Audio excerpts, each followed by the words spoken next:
Don Calloway is a Democrat, a former state legislator from the state of Missouri, and he joins us tonight. So, Don, I want to ask you, thanks for joining us, the question that I've asked everyone I've talked to this week on both sides, and it's this. So, hours after this happened, you heard people, armchair analysts, say, this is a result of inaction. We could have stopped this. We chose not to because of political pressure from the National Rifle Association.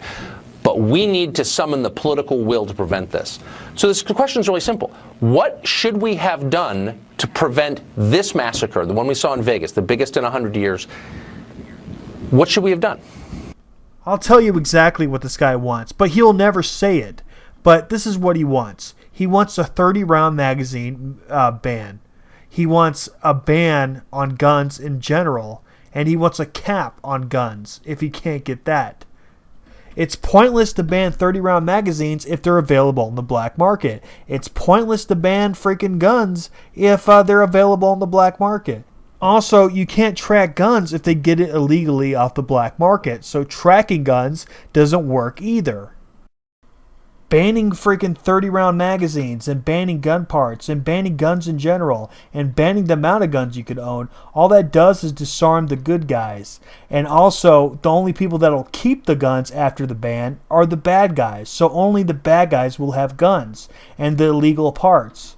So all you're doing is just disarming the good guys and arming the bad guys. Can't you see how that's a bad idea? So he knows all these answers, right? And he knows these answers destroy him. So instead of answering the questions directly, answering Tucker's question directly, he's just going to sidestep the questions and speak in generalities. That way he could propose something without directly saying it, without sticking his metaphorical neck out there to get butchered. Even Tucker, at the end of the day, mass shootings are a result of the types of weapons that are available to our society and the lethality of those weapons that are available to our society. I don't know that any one gun control proposal eliminates the possibility of mass shootings, just like no one Homeland Security proposal eliminates entirely the possibility of terrorism on our country, and this was indeed an act of domestic terrorism. However, it is absolutely unacceptable at this point in our country's history to just be satisfied with the idea of an annual macabre death march, each year more grisly than the next. The inaction at this point is fairly despicable.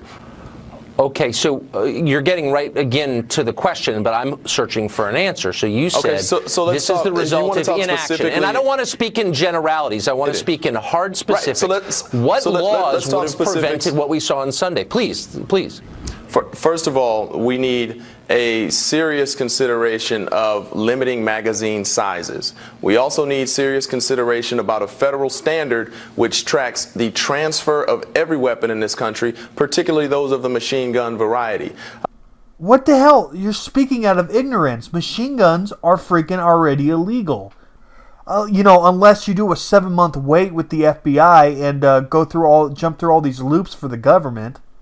And on top of that, if you could even freaking find a machine gun, they're about 20 times more expensive than a normal gun, so it's pointless to get one.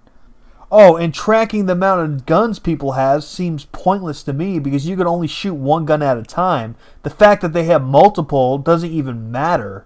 I mean, what are they going to do? Carry 4 guns on their back? Isn't it more efficient to carry one gun with 4 magazines? Come on, think.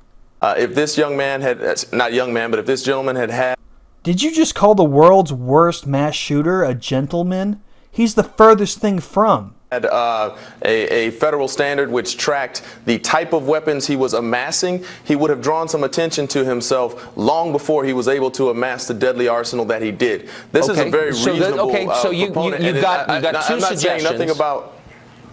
That's no, I'm not two, arguing with you. I just want to. Let's just start with those 2 really quick. So take the first one first. You said we need to limit magazine size. There are about 60 million large capacity magazines in circulation in the United States. 60 million in a country, of 320 million. What do you do with those magazines?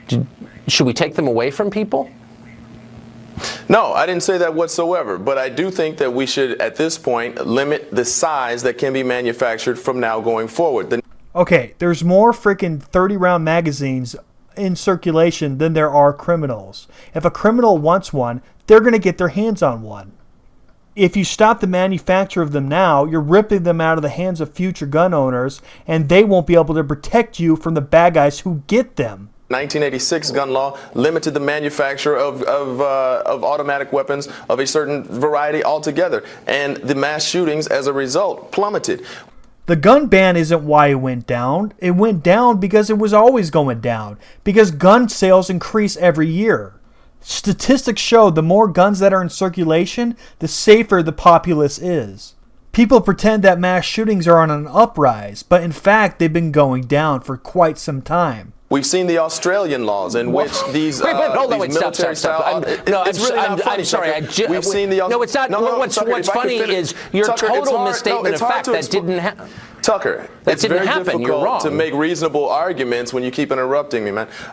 It did happen in Australia. But that's not a reasonable argument. It's false. Mass shootings were going down in Australia before the gun ban. They were always going down. But you know what's funny? People still get murdered in Australia with guns, even though they're banned. Because again, as I've said, only the criminals will have guns when you ban guns. So the good guys will be disarmed and the bad guys will still have weapons. Tucker, you're asking me what we can do and I'm giving you answers. I also think that we could, again, so let's focus on the second solution that I proposed, which was to put a serious federal standard around the tracking of every transfer of high volume machine gun style weapons. There's no reason that a gentleman like this can amass a deadly military volume arsenal and not having been tracked at any point. So what does that mean? So he bought these weapons to the extent we know where he got them. Everyone, somebody would have let me just finish my question. Something. But somebody did know. The U.S. government knows, the Justice Department knows, whenever you buy a weapon legally from a federal firearms license holder, you go through a background check. He did. So the government knew that he had these weapons. Not if you buy it from a gun show, Tucker. It's called the gun show loophole. But obviously you're speaking out of pure ignorance, because if you buy a gun from a gun show, at the end you have to take a friggin' background check. So you're freaking lying. That is another reasonable gun reform. You're speaking out of ignorance. He didn't buy them at gun shows. Tucker, it is not. Okay, we already know the shooter bought the guns from a gun store. This has been confirmed. So the government already knew that he amassed a bunch of weapons. But here's the thing. Half of gun owners are gun collectors, and they're trying to build a collection, and they have over 6 guns. So what are you going to do? Knock on the door of every person that collects guns? And what are you going to do? Outlaw the freaking hobby of collecting guns? That is freaking stupid. That's not what the Second Amendment is about. Accurate to say that every time you buy a gun, you have to go through a background check. You can buy them at gun shows with no background check whatsoever. Stop filibustering and answer my question. This guy bought the guns that we know that he bought legally. Okay, so for the guns that we have tracked to their origin, they were all purchased legally, and he went through a background check in each case. He had no felony record, and no mental illness on record, and so he was allowed to buy them. So the government did know. What should the government have done at that point? Tucker, a federal standard for tracking the firearms of high velocity that every American owns. But what does that mean? The government. What does that mean? I'm trying to explain. If I could explain, Tucker, we knew that he bought them, yes, and he bought them legally, yes. There is no uniform federal standard for tracking who owns these weapons and how many they have. There is. The government knows when you buy a gun brand new, which this guy did. What you are proposing is a cap on gun ownership, which is friggin' shitty. If there was such a standard, we would have seen the Department of Justice and the ATF would have been tipped off that this gentleman was absolutely amassing an arsenal. Like a law-abiding enthusiast, which there are millions? And they could have had reasonable probability to ask him questions about why and what he was doing. And that was not there. That was not there, and as a result, this gentleman was able to kill 59 people. It's hard to argue with somebody who doesn't know anything. Bingo. But let me, I'm just trying to get to the very specifics here. Don't be disrespectful. Don't be disrespectful. Well, no, I'm being sincere. There's no universal tracking. Okay. No, there's no tracking. So what is the tracking you're proposing? This is probably the last gun control segment I'm ever going to do because it's too frustrating, but I want you to be very specific. If you buy over a certain number of guns, does that mean you believe the government law enforcement should be required to go to your house and talk to you, follow you, put you under surveillance? What are you talking about specifically? As I said in the last section in which I tried to answer, If we are to allow the purchase of high velocity machines which are used exclusively for the efficient killing of mass numbers of humans, it is a reasonable gun control measure to track how many of these one person owns. But what is that? And do what? And do what? He can't debate your position if you don't tell him what your damn position is.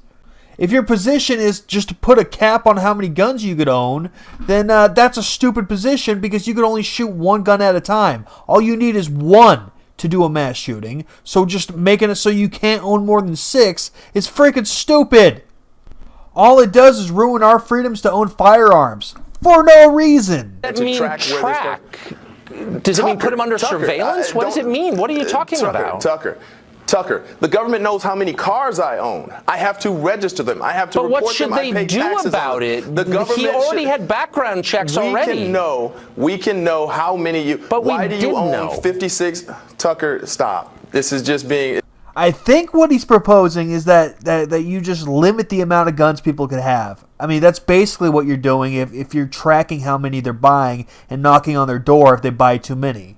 There would be millions of gun enthusiasts that you'd be hurting if you made that a law. And for no good reason, you'd be hurting them. You said the shooter buying more than 6 guns should have raised some flags. Do you have any idea how many people own more than 6 guns? It's not like this guy bought them all in a short amount of time. He bought them over a long period of time. There's a lot of people that own 6 guns over a long period of time. Okay, what are you going to do? Make the ATF knock on everybody's door that has over 6 guns? That's millions of people you're talking about. They don't have the time or the resources to do that. And if they did, they would just be limiting people's freedoms for no good reason. Why? Because it only takes 1 gun to mass murder people, not 6. Matter of fact, the shooter using 6 or more guns, I think like 10, just slowed him down, if anything. He would have been way more efficient if he just used 1 gun with a bunch of magazines. It's not productive, so let's go to the next question. No, but you're not answering my question, which is what should the government because then you're do? not allowing We know me, and how it's not being productive, Tucker. Making me give straight answers isn't productive, Tucker. What we know is at this point that we have allowed ourselves to end the gun control debate in this country. There is no debate. This is just propaganda. You don't have a real answer. I'm too literal for conversations like this. It's too dumb. I'm asking you, what does it mean to the gun debate is over in this country. Got it done. I've had enough. This is not useful. He knows if he says, hey, let's ban guns, he would get destroyed. He knows if he says, let's ban 30-round magazines, he'd get destroyed. He knows if he says, let's track people and limit the amount of guns that they could own, he'd get destroyed. So he just speaks in generalities instead, proposing these same exact things, but without actually saying it. So he can't get destroyed. So this perfectly proves to me that left-wingers know that they're in the wrong. I hope you guys like this episode. If you do, be sure to smash that motherfucking like button. Also, motherfucking subscribe. Oh, and while you're at it, smash that motherfucking Patreon link and become a patron, because I need more patrons. So smash that Patreon link, bitch!